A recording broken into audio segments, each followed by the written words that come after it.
The concrete mixer truck pulled onto our street at 6:47 in the morning, and I want you to understand exactly what I saw when I opened my front door. A freshly poured concrete foundation sitting precisely, deliberately, 6 inches across my recorded property line, the front edge of it extending far enough into my driveway that my own car, parked in its usual spot the night before, was now hemmed in from behind by a wall of fresh grey concrete that hadn't existed 8 hours earlier. I'm not talking about a fence that wandered a few inches. I'm not talking about a planter somebody pushed too close. I'm talking about a full concrete foundation poured in a single overnight session, specifically positioned to eat 6 inches off the mouth of my driveway, placed there by a woman who had decided somewhere between sunset and sunrise that the property line dividing our lots was less of a legal boundary and more of a general suggestion. That woman was my neighbor Beverly Thorne. And 6 weeks after that morning, a demolition crew was going to arrive at that same address at sunrise and do something to Beverly's brand new dream garage that no amount of concrete in the world was going to stop. My name is Caleb Merritt. I'm 38 years old. I work remotely as a senior project manager for a logistics company, and Jada and I bought our house on Quentin Drive in Millhaven Crossing about 4 years before any of this started. Corner lot, 2-car driveway, decent backyard, the kind of house that didn't make anyone's jaw drop, but that we'd put enough work into over 4 years that it felt genuinely like ours. The driveway specifically mattered to us more than it might to people without kids, because we had 2, Marcus at 11 and Priya at 8, and the driveway was where they rode bikes, where Marcus practiced with his basketball hoop, and where Jada parked her car after her hospital shifts at 11 at night, when she didn't want to risk waking anyone up fumbling with the garage door.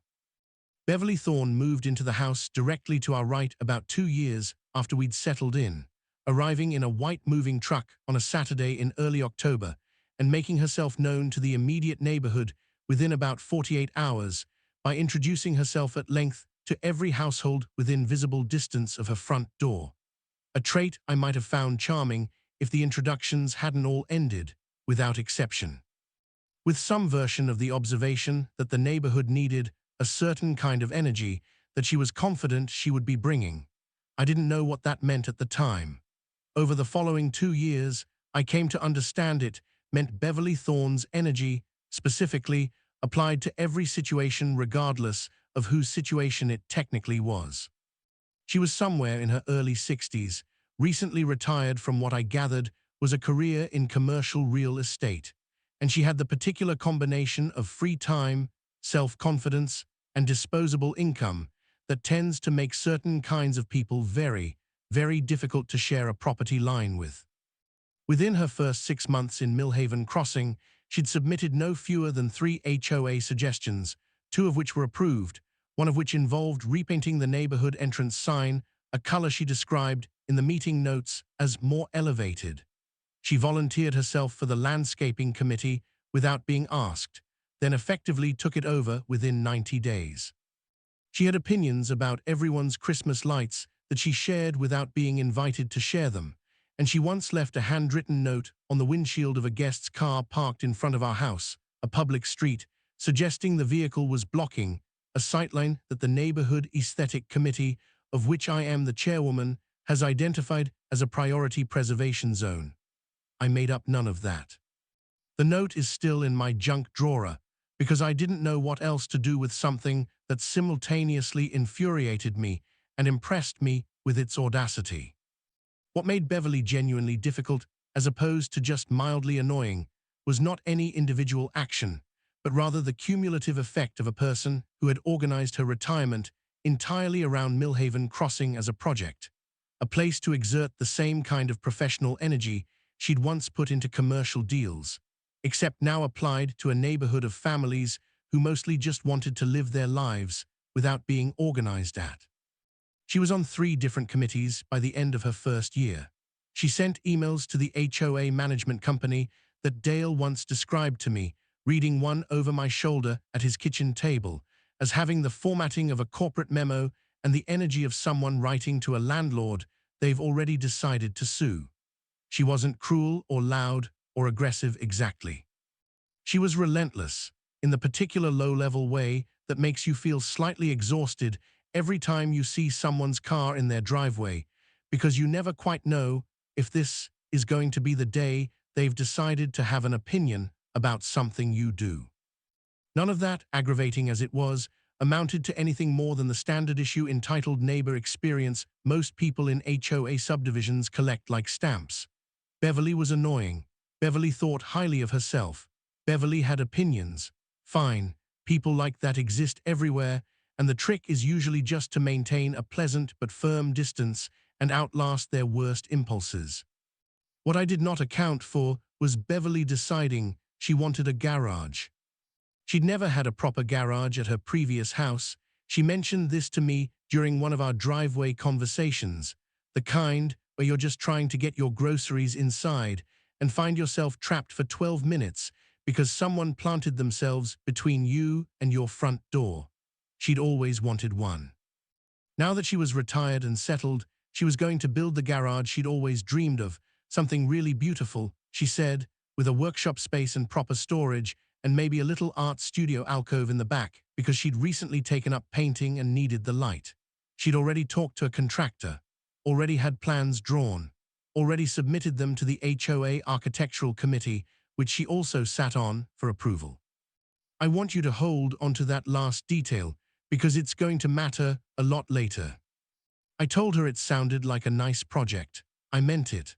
Honestly, the idea of Beverly having a garage full of her own projects to occupy her sounded like a genuine improvement for everyone on the street. If she was building, she was busy, and a busy Beverly was, theoretically, a less opinionated Beverly. The first sign something was wrong came about 6 weeks after she mentioned the garage, when a surveyor's truck parked outside her house for most of a morning, and I noticed the two men who got out of it spending an unusual amount of time near our shared property line rather than on Beverly's property itself. I watched them from my home office window for a while, not alarmed exactly, just vaguely attentive the way you get when something unusual is happening in proximity to something you care about. They placed a few orange flags in the ground along what I thought was the property line, then took some measurements I couldn't make out from the distance, then packed up and left without speaking to anyone on the street. I probably should have gone out and asked what they were surveying. I didn't, mostly because I was in the middle of a project deadline crunch that week and because, at that point, I still had no reason to think Beverly's garage project was going to affect anything on my side of the line. The orange flags were pulled up a day or two later, and life went on more or less normally for another couple of weeks. Beverly's house quiet and apparently preoccupied with whatever planning and permitting process one goes through for a major construction project. Then the permits went up on her fence post, and I finally went over to read them closely. The approved footprint on the permit diagram was clear enough even to a layman. A two-car garage, 24 feet wide, positioned to run along Beverly's southern property line, which was our shared property line. The building envelope on the diagram ended exactly at the surveyed line, which was correct, and everything I saw there looked fully by the book. What the permit diagram showed and what actually got built turned out to be two different things. Construction started on a Monday, and for the first 3 days, everything looked normal. Framers showed up, the slab prep work began, machinery moved in and out, the ordinary organized chaos of a residential construction project. I work from home, so I could hear most of it through my office window, but it didn't bother me. Beverly had every right to build a garage. I had no objection to it. I waved at the foreman once when I was taking out the trash, and he waved back, and that was the extent of my involvement in the whole project as far as I was concerned. The concrete pour happened on a Wednesday night into Thursday morning, and I slept through the entire thing. I want to say that again because I think it matters. A woman poured a concrete slab across 6 inches of my property line while I was asleep, and the first I knew about it was stepping out of my front door the next morning to let the dog out. Our dog, a 4-year-old lab mix named Biscuit, usually hits the door running the second it opens. He didn't that morning.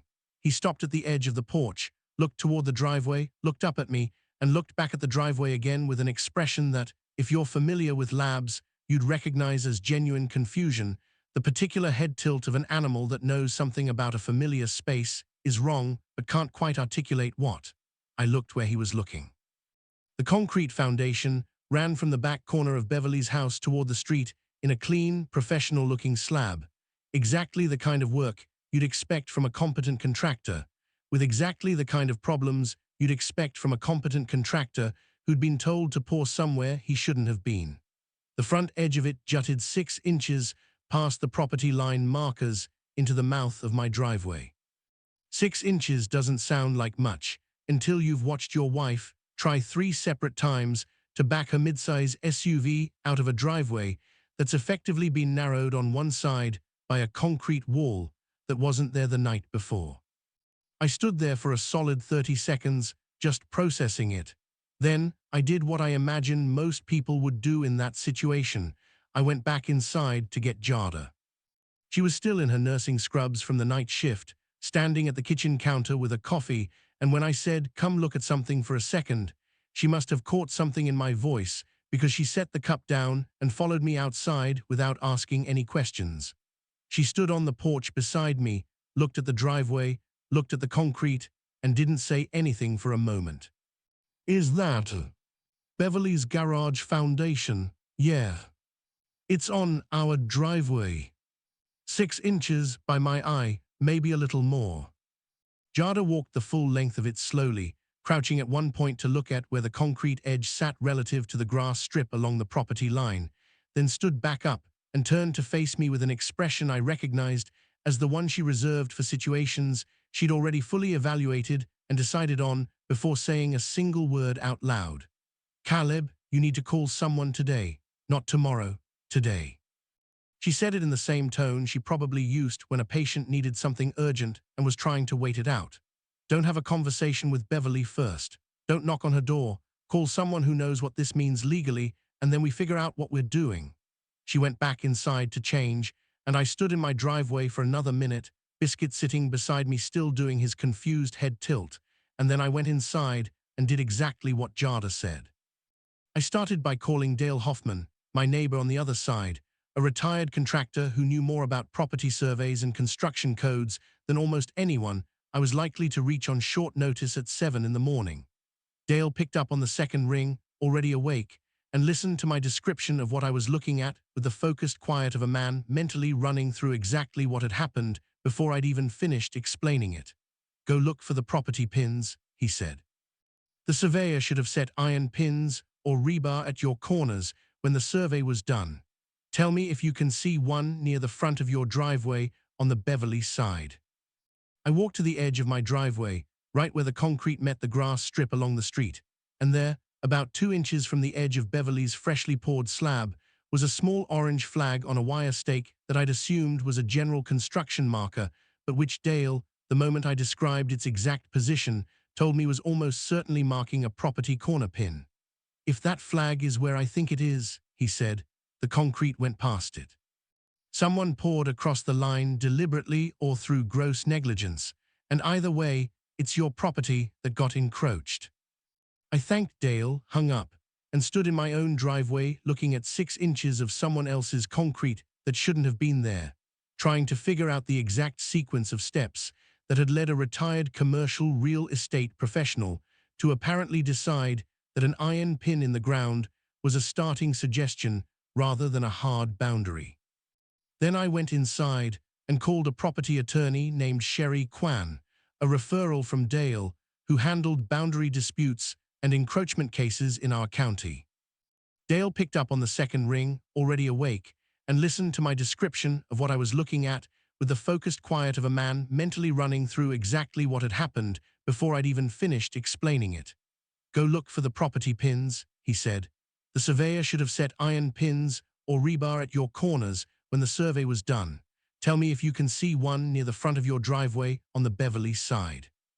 I walked to the edge of my driveway, right where the concrete met the grass strip along the street, and there, about 2 inches from the edge of Beverly's freshly poured slab, was a small orange flag on a wire stake that I'd assumed was a general construction marker, but which Dale, the moment I described its exact position, told me was almost certainly marking a property corner pin. "If that flag is where I think it is," he said, the concrete went past it. Someone poured across the line deliberately or through gross negligence, and either way, it's your property that got encroached. I thanked Dale, hung up, and stood in my own driveway looking at 6 inches of someone else's concrete that shouldn't have been there, trying to figure out the exact sequence of steps that had led a retired commercial real estate professional to apparently decide that an iron pin in the ground was a starting suggestion rather than a hard boundary. What I found out later, piece by piece, over the following days as I started making calls and asking questions, told a story more deliberate than I initially wanted to believe. The surveyor who'd come out those weeks earlier had been hired specifically to give Beverly a clear picture of the property lines before construction, a standard and responsible step. The survey report, which I eventually obtained a copy of through the city's permit records office, showed the correct line precisely, including the location of every corner pin. Beverly had received a copy of that report. Her contractor had received a copy. And yet somehow, on the night of the pour, the forms had been set 6 inches past where they should have been in a specific direction, along the one edge of the slab that bordered my driveway, the one spot where 6 inches of encroachment would create an immediate, visible, practical problem for my household, rather than just a quiet technical violation nobody would notice for years.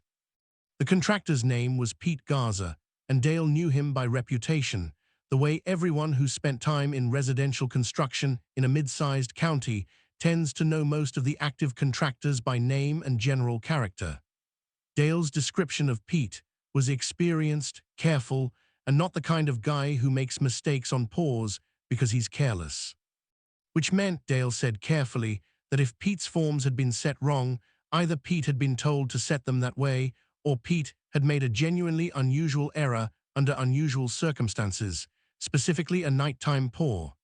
Dale didn't say he knew which of those things was true. He just laid both possibilities out and let me sit with what they implied. I'll be honest with you, I didn't want to believe it was intentional. I wanted it to be a contractor error, a marking mistake, a simple miscalculation on a nighttime pour. That explanation was cleaner, easier, and required me to be significantly less angry at someone I still shared a property line with for what could be decades.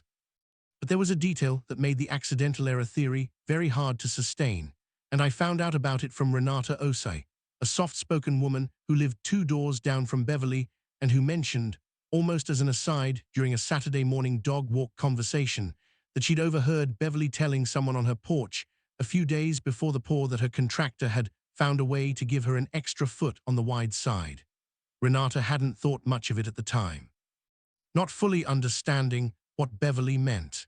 She mentioned it to me only because she'd noticed me measuring along the property line earlier that morning and wondered whether the two things were connected. They were connected, and once Sherry heard about Renata's account, which I passed along in full with Renata's permission to be named as a potential witness if it came to that, she added it to the case file without a great deal of commentary other than to say that it was, in her experience, the kind of detail that tended to be important. By then I had already done 3 things. 1, I'd taken my own careful measurements of the encroachment using a laser distance meter I borrowed from Dale, confirming what the property pins showed, 6 inches, running the full length of the slab's front edge. 2, I'd photographed everything, every inch of it from every angle, with timestamps, standing right next to the visible property pin so there'd be no ambiguity about what was in frame relative to where the line actually sat. 3, I'd forwarded everything to Sherry, who told me to keep doing exactly what I was doing, and to call her the moment Beverly made any move to continue building.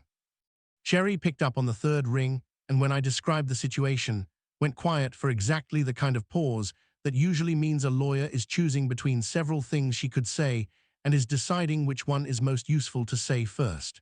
"Has any concrete been broken up yet?" was the first thing she asked, which told me immediately she already understood what kind of situation this was and what the first stage priorities were. I walked Sherry through everything I'd documented, and she listened without interrupting until I finished. Then she explained the process in the calm, step-by-step way she had of presenting information that might otherwise feel overwhelming. The legal framework here is actually pretty clean, she said. An encroachment onto a recorded property line without permission is actionable regardless of whether it was intentional. The question is always how the other party responds when they're formally notified, because that response determines how hard the remediation process ends up being. She explained that the encroachment, if Beverly refused to voluntarily correct it, gave me two parallel tracks. The first was county building and zoning enforcement, which had its own authority to issue stop work orders on a structure with a documented boundary violation and could mandate correction before any further permitted work on the site proceeded. The second was civil court, which, if it came to that, had the authority to issue an order requiring removal of the encroaching structure, an order that applied to the entire structure built on the encroaching foundation, not just the 6 inches of slab. "I want to make sure you understand what that means," Sherry said, in the particular tone of a lawyer making sure the person she's advising has fully thought through the implications.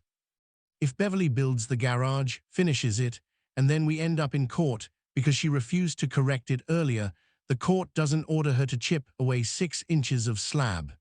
The court orders her to remove the structure that was built on improperly placed ground, which at that point includes a finished garage." "Has that actually happened to people?" I asked. "More times than you'd think," she said.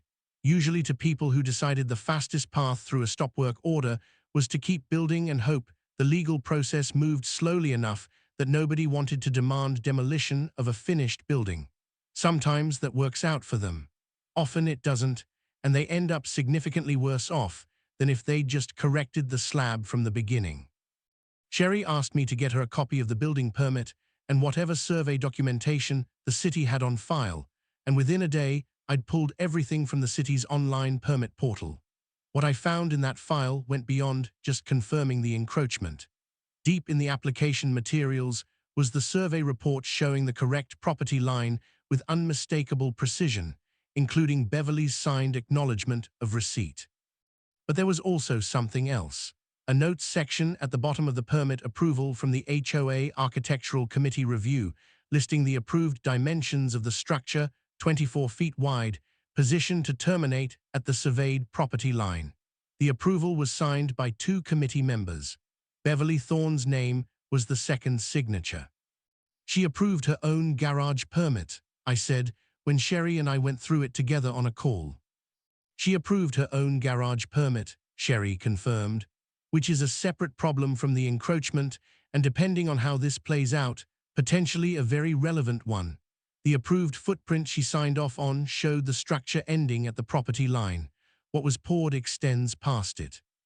That means either the construction deviated from the approved plan, or the plan was changed after approval without anyone noting it, both of which create additional exposure for Beverly beyond the basic encroachment claim." The formal notice went to Beverly the following Friday, and I waited. Sherry drafted it, signed it as my legal representative, and sent it via certified mail to Beverly's address, along with a courtesy copy delivered directly to her front door, which Sherry's paralegal handled personally so there'd be no question of delivery later. The notice was clear, specific, professionally worded, and gave Beverly 30 days to arrange for the removal and correction of the encroaching portion of the slab. Beverly signed for the certified letter on a Monday morning. I know because the delivery confirmation came through on my phone. By Tuesday afternoon, before I'd heard a single word from her directly, the framing crew had arrived at her property and begun erecting the wall studs of the garage structure on top of the poured slab, including on top of the 6 inches that crossed my line. I called Sherry immediately, and I could hear in her voice that this was not surprising to her in the slightest. "She got the letter and started building faster," she said. "That happens more than you'd think. Some people's instinct when they get a legal notice isn't to pause and evaluate the situation. It's to try to create a fait accompli before anyone can stop them, as if a building being further along makes the encroachment harder to fix." "Does it make it harder to fix?" I asked. "Makes it more expensive to fix," Sherry said, "and more expensive tends to make people fight harder, which is exactly why we're not waiting the full 30 days. I'm filing with the county today, and I'm going to push for an emergency stop work order given that she's actively continuing to build on a structure with a documented encroachment that she was formally noticed about 48 hours ago. The stop work order came through 4 days later, County Building Department, hand-delivered to Beverly's property on a Thursday morning by an inspector named Ron Vargas who, based on what Dale told me secondhand, was a methodical, no-nonsense man who had been doing this job for 22 years and did not particularly enjoy being put in the position of stopping someone's half-built garage. The framing was about 40% complete by that point, wall studs on 3 sides, a partial roof truss on one end, the whole structure sitting on that poured slab and looking, from the street, like it might actually become the dream garage Beverly had described if you squinted and ignored the bright orange stop work notice stapled to the largest stud. Beverly's reaction to the stop work order was not to call Sherry. It was not to call a lawyer of her own, at least not right away. It was to walk directly from her own driveway to mine in the middle of a Thursday afternoon and knock on my front door with the particular knock of someone who has already decided this is my fault before I've said a single word. I opened the door. Beverly stood on my porch in a linen blazer and reading glasses she apparently wore on top of her head as a fashion choice, a folder tucked under one arm, her expression set to something between fury and the slightly theatrical composure of a woman who decided she was going to be very calm and deliberate in order to make a point about how unreasonable I was being. "I assume you know what that orange notice is about," she said. "I do," I said. "I want you to understand something, Caleb." She said my name the same way some people say it in order to signal that they've chosen to use it, precisely and intentionally, to establish some kind of intimacy they expect you to feel obligated by. That garage has been planned for 18 months. I have permits. I have approval from the HOA Architectural Committee. I have a contractor I've paid a significant deposit to, and I have a timeline that I've organized my entire fall around. Beverly, the concrete is 6 inches past my property line. A surveying technicality.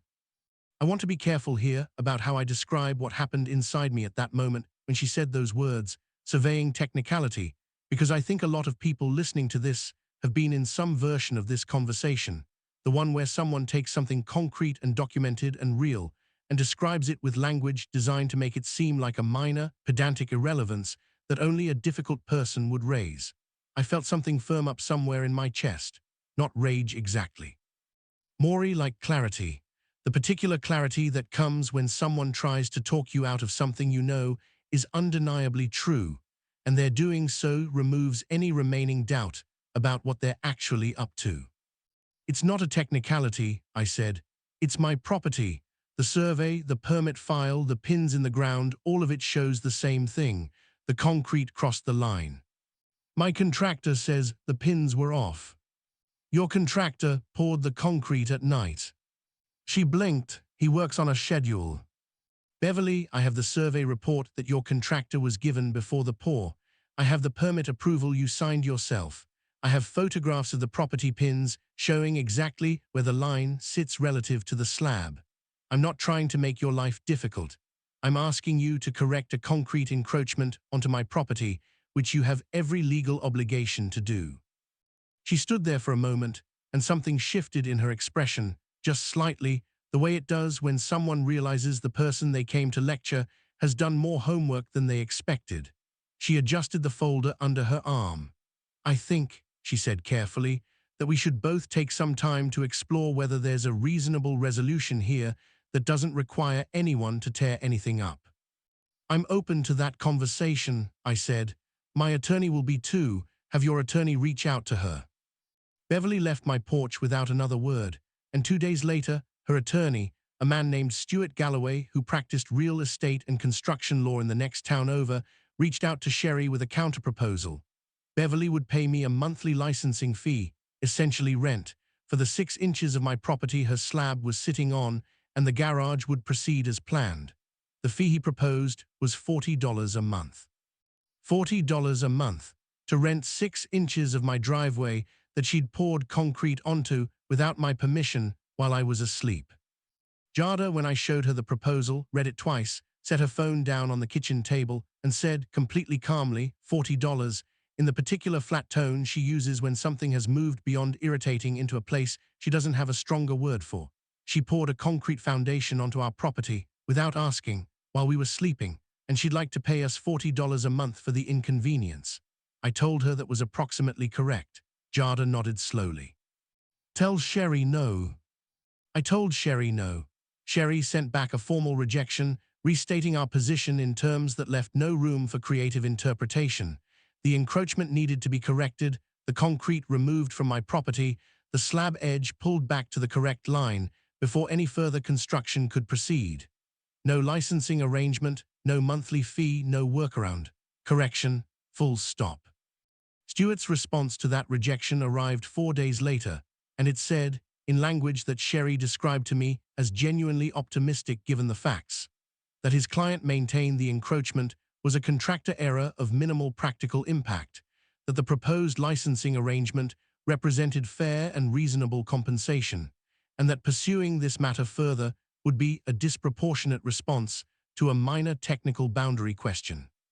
Sherry forwarded me that letter with one of her characteristically brief email annotations, this one reading simply, "Noted, see you at county." What happened next told me everything I needed to know about Beverly Thorne's actual relationship with the rules she'd spent 2 years cheerfully enforcing on everyone else in Millhaven Crossing. She didn't tear up the concrete. She didn't engage with Sherry's office further. What she did, the thing I found out about only because Dale mentioned seeing her car parked outside the HOA clubhouse 2 evenings in a row, was go to the board, specifically to the HOA president, a man named Terrence Blythe who'd been in that seat for 4 years and who had a complicated relationship with Beverly Thorne that involved owing her a favor he'd been quietly hoping never to have to repay. The favor had to do with a landscaping decision Beverly had pushed through the committee during Terrence's first year on the board, one that had saved a vendor he personally recommended from getting dropped from the approved contractor list after a run of complaints. Beverly had never directly asked for anything in return. She'd simply accumulated the favor the way certain people do, like a credit they never mention but never forget, waiting for the moment when the balance sheet actually mattered. Apparently, that moment had arrived. The HOA sent me a letter 4 days after Beverly's 2 evenings at the clubhouse, citing me for interference with an approved residential improvement project that has been reviewed and authorized by the Millhaven Crossing Architectural Committee. Not a citation for anything I'd done wrong. A citation reframing my legitimate legal complaint as somehow being the interference itself. Sherry, when I called her about it, went quiet for a moment and then said, in the particular measured tone she used when something annoyed her professionally, "They're not actually able to override a county stop work order with an HOA approval letter, so this doesn't change anything legally. But what it tells you is that Beverly and the HOA board are now working together on this, and that means whatever settlement conversation we might have had is probably over. We are in litigation territory." And that's where we were, standing on the edge of what was about to become a very different kind of story, when Beverly made one final decision that turned out to be the worst one she'd made in this entire saga. She told her contractor to keep building.